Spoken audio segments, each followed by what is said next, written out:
আসসালামু আলাইকুম। বাংলা সংবাদে আপনাদের সবাইকে স্বাগত জানাচ্ছি। আমি ফিরোজ তোহা। শুরুতেই বিআরবি কেবলস সংবাদ শিরোনাম জানিয়ে দেব এই মুহূর্তে হাতে পাওয়া সর্বশেষ গুরুত্বপূর্ণ বাংলা আপডেট সংবাদ। শুরুতেই থাকছে দুঃশাসন হটাও, ব্যবস্থা বদলাও, দুর্নীতি লুটপাটের শেকড় উপড়ে ফেলো, পাচারের টাকা ফেরত আনো, খেলাপি ঋণ উদ্ধার করো, বামপন্থার পথ ধরো এবং দেশ বাঁচাও মানুষ বাঁচাও দাবিতে বুধবার দেশব্যাপী বিক্ষোভ সমাবেশের কর্মসূচি পালন করবে বাংলাদেশ কমিউনিস্ট পার্টি।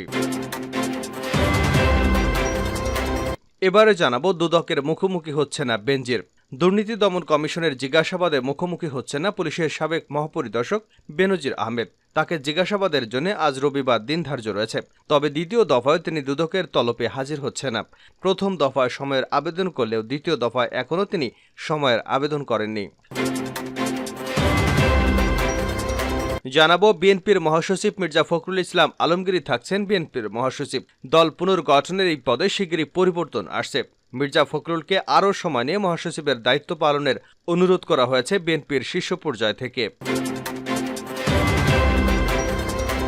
এদিকে বাজারের ডাক নিয়ে আওয়ামী লীগের দু গ্রুপের সংঘর্ষ, আহত ৩০। নেত্রকোনার কলমাকান্দায় বাজার ইজারা নিয়ে এ সংঘর্ষের ঘটনা ঘটে। এবারে থাকছে বাংলাদেশের স্বাধীনতা সংগ্রাম ও মুক্তিযুদ্ধে নেতৃত্বদানকারী দেশের অন্যতম প্রাচীন রাজনৈতিক দল ক্ষমতাসীন আওয়ামী লীগের ৭৫তম প্রতিষ্ঠাবার্ষিকী রোববার। বাঙালির অধিকার এবং বাংলাদেশ প্রতিষ্ঠার আন্দোলন সংগ্রামের ইতিহাসে ওতপ্রোতভাবে জড়িয়ে আছে ক্ষমতাসীন আওয়ামী লীগের নাম। এবং সর্বশেষ জানাবো আন্তর্জাতিক সংবাদ। হিজবুল্লাহর সঙ্গে যুদ্ধে ইসরায়েলের চূড়ান্ত পরাজয় হবে। ইসরায়েলকে হুঁশিয়ারি দিয়ে ইরান বলেছেন, দখলদার ইসরায়েল যদি লেবাননের প্রতিরোধ আন্দোলনে হিজবুল্লাহর বিরুদ্ধে যুদ্ধে জড়ায়, সেখানে তাদের চূড়ান্ত পরিণতি ভোগ করতে হবে, তাদের পরাজয় ঘটবে। এতক্ষণ শিরোনাম শুনছিলেন, এবার বিস্তারিত। প্রিয় দর্শক, আপনি যদি এই চ্যানেলে নতুন হয়ে থাকেন, ভিডিওটি দেখতে দেখতে চ্যানেলটি সাবস্ক্রাইব করে আমাদের সঙ্গেই থাকুন।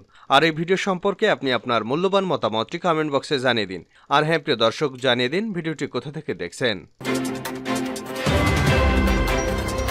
সিপিবির দেশব্যাপী বিক্ষোভ কর্মসূচি ঘোষণা।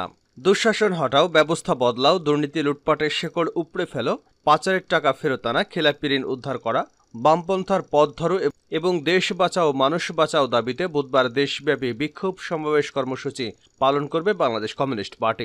শনিবার সিপিবি কেন্দ্রীয় কমিটির ভারপ্রাপ্ত সভাপতি শাহিন রহমান এবং সাধারণ সম্পাদক রুহিন হোসেন প্রিন্স এক বিবৃতিতে এই কর্মসূচির ঘোষণা করেন। বিবৃতিতে নেতারা মেহনতি মানুষের অধিকার প্রতিষ্ঠায় দেশের সকল জেলা উপজেলায় বিক্ষোভ সংগঠিত করার জন্য পার্টির সংশ্লিষ্ট সকল শাখার প্রতি আহ্বান জানিয়েছেন। দেশব্যাপী কর্মসূচির অংশ হিসেবে আগামী বুধবার বিকেল 4:30টায় রাজধানীর পুরানো পল্টন মোড়ে সমাবেশ অনুষ্ঠিত হবে। দুদকের মুখোমুখি হচ্ছে না বেনজির। দুর্নীতি দমন কমিশনের জিজ্ঞাসাবাদে মুখোমুখি হচ্ছেন না পুলিশের সাবেক মহাপরিদর্শক বেনজির আহমেদ। তাকে জিজ্ঞাসাবাদের জন্য আজ রবিবার দিন ধার্য রয়েছে। তবে দ্বিতীয় দফায়ও তিনি দুদকের তলবে হাজির হচ্ছেন না। প্রথম দফায় সময়ের আবেদন করলেও দ্বিতীয় দফায় এখনও তিনি সময়ের আবেদন করেননি। অবশ্য দুদকের আইনে সময় চেয়ে দ্বিতীয়বার আবেদনের সুযোগ নেই। এমন পরিস্থিতিতে শিগগিরই তার ঠিকানায় সম্পদ বিবরণী দাখিলের নোটিশ পাঠানো হবে। এরপর 21 কর্মদিবস এবং পরে সময়ের আবেদন করলে আরও 15 কর্মদিবস সময় পাবেন তিনি।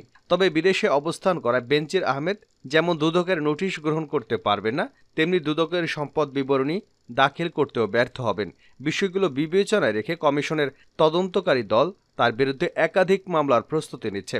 দুদক সূত্রে এসব তথ্য জানা গেছে। নাম প্রকাশে অনিচ্ছুক দুদকের একজন ঊর্ধ্বতন কর্মকর্তা কালের কণ্ঠকে বলেন, বেনজির আহমেদের সম্পদ বিবরণী দাখিল না করলে 2টি মামলা হবে। দুদকের সম্পদ বিবরণী দাখিল না করার জন্য হবে নন সাবমিশন মামলা। আর বেনজির এবং তার পরিবারের সদস্যদের যেসব অবৈধ সম্পদের তথ্য প্রমাণ পাওয়া গেছে তার ভিত্তিতে আরেকটি অবৈধ সম্পদ অর্জনের মামলা হবে। 2 আইনে জ্ঞাত আয় বহির্ভূত সম্পদ অর্জনের মামলায় 10 বছর এবং নন সাবমিশন মামলায় 3 বছরের সাজার বিধান রয়েছে। জানতে চাইলে দুদকের প্রধান আইনজীবী খুরশিদ আলম খান বলেন, বেনজির আহমেদ জিজ্ঞাসাবাদে না এলে তাকে আর জিজ্ঞাসাবাদের জন্য সময় দেওয়া হবে না। তবে অনুসন্ধান চলতে থাকবে। অনুসন্ধান শেষে অনুসন্ধানকারী দল কমিশনে প্রতিবেদন দাখিল করবেন। এরপর কমিশনের অনুমতিক্রমে পরবর্তী কার্যক্রম পরিচালনা করা হবে। গত 31 মার্চ এবং 2রা এপ্রিল কালের কণ্ঠে সংবাদ প্রকাশ করবার পরপরই স্ত্রীর চিকিৎসার নামে সিঙ্গাপুর পাড়ি জমান বেনজির আহমেদ এবং তার পরিবারের সদস্যরা। সেখান থেকে তারা মালয়েশিয়ায় মাই সেকেন্ড হোম প্রকল্পের অধীনে বেনজিরের কেনা মালয়েশিয়ার বাড়িতে গিয়ে ওঠে। এরপর মালয়েশিয়া থেকে সপরিবারে চলে যান দুবাই।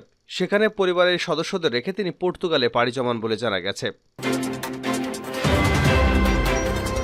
মির্জা ফখরুল ইসলাম আলমগীর থাকছেন বিএনপির মহাসচিব। দল পুনর্গঠনের এই পদে শিগগিরই পরিবর্তন আসছে। মির্জা ফখরুলকে আরও সময় নিয়ে মহাসচিবের দায়িত্ব পালনের অনুরোধ করা হয়েছে দলের শীর্ষ পর্যায় থেকে। চেয়ারপারসন ও ভারপ্রাপ্ত চেয়ারপারসন উভয়ই চান মির্জা ফখরুল ইসলাম আলমগীর মহাসচিবের দায়িত্ব চালিয়ে যাক। গত বছরের 28শে অক্টোবর বড় আন্দোলনের পর মির্জা ফখরুল ইসলাম আলমগীর দলের মহাসচিব থাকতে চান না। এই আলোচনার গুঞ্জন সূত্রপাত তিনি নিজেই করেছেন।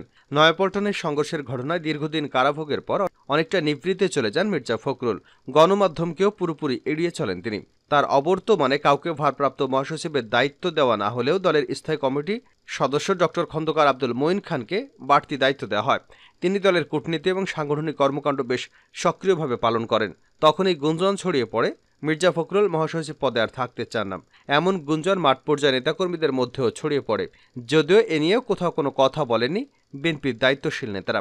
সম্প্রতি বিএনপিতে ব্যাপক হারে সাংগঠনিক রদবদল, কমিটি পুনর্গঠন, পদোন্নতি, পদাবনতি শুরু হয়েছে। দলের পুনর্গঠন এই প্রক্রিয়ায় স্থায়ী কমিটির শূন্য পদ পূরণের কথাও শোনা যাচ্ছে। তবে মহাসচিব পদে রদবদল নিয়ে আলোচনা নেই। অঙ্গ সংগঠন থেকে শুরু করে বিএনপির ভাইস চেয়ারম্যান পদ পর্যন্ত রদবদল আনা হচ্ছে।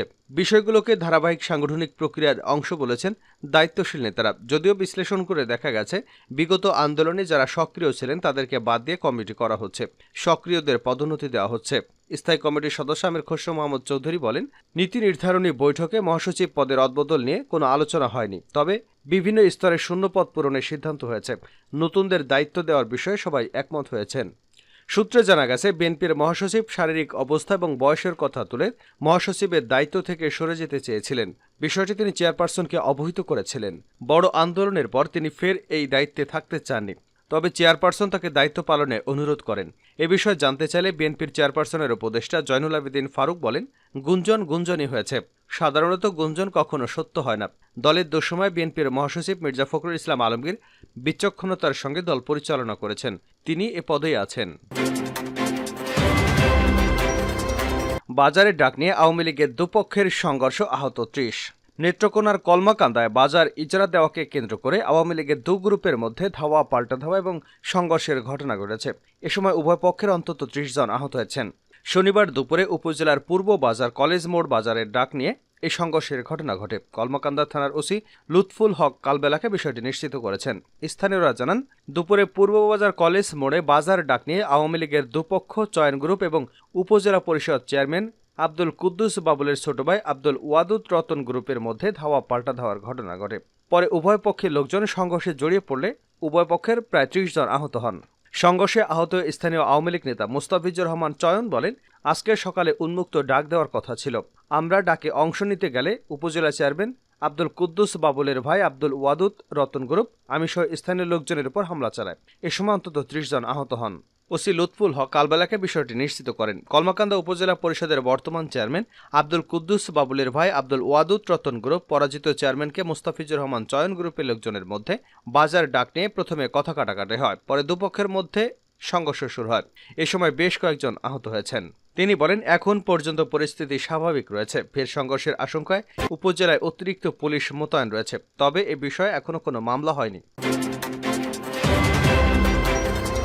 হিজবুল্লাহর সঙ্গে যুদ্ধে ইসরায়েলের চূড়ান্ত পরাজয় হবে ইরান।